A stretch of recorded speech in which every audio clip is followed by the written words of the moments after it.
Our corner of the universe, K.S. Rhodes. This was our corner of the universe, a place for the scorned daughter. We laughed when we discovered the meaning of Huck's daughter the first time at the coffee shop bearing this name. We sat across from each other, I holding my eclipse, you sipping your surf rider.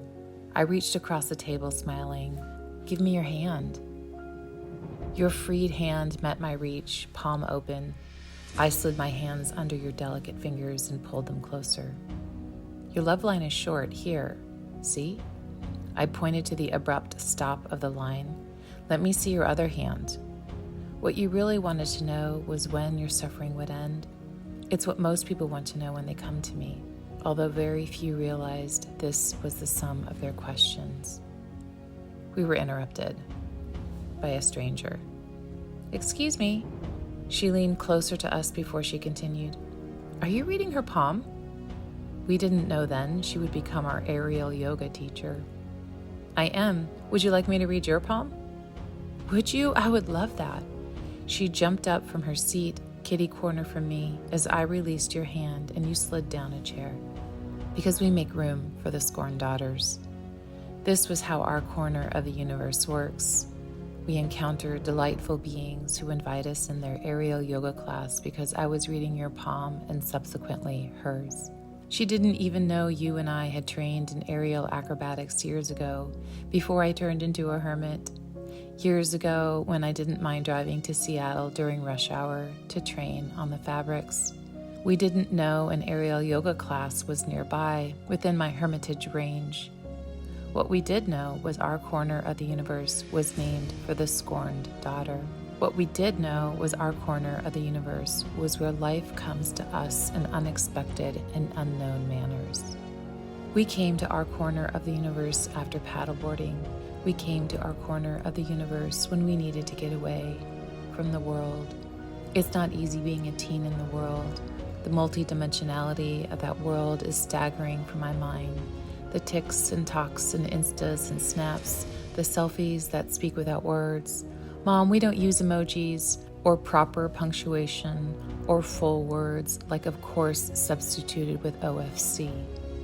But in our corner of the universe, we sat across from each other, either outside on the patio if it was sunny, or in the center of the cafe on the soft leather chairs, or the table along the wall if our chairs were taken by an aerial yoga teacher sitting kitty corner from me.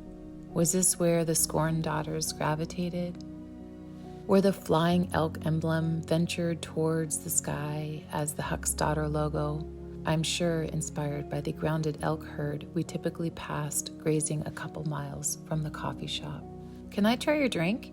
You asked as you handed me yours. Symbiosis amongst the scorned. It tastes like you offered before I swallowed yours.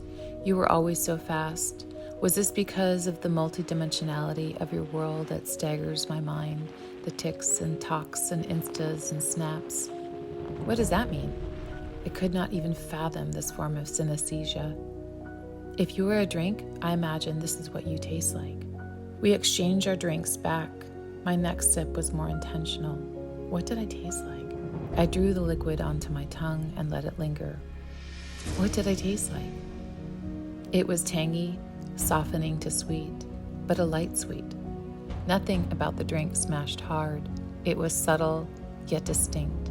The flavor lingered as it went deeper into my mouth, leaving a trail of complexity, but a nice complex that felt, what was that feeling?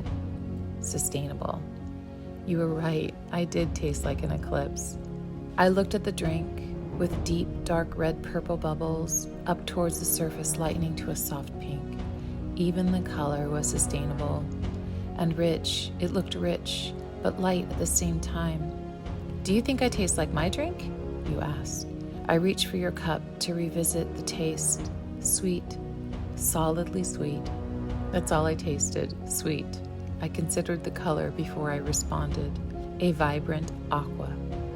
Yes, you taste like a surf rider. In our corner of the universe, we use synesthesia to communicate, like reading palms and tasting our being.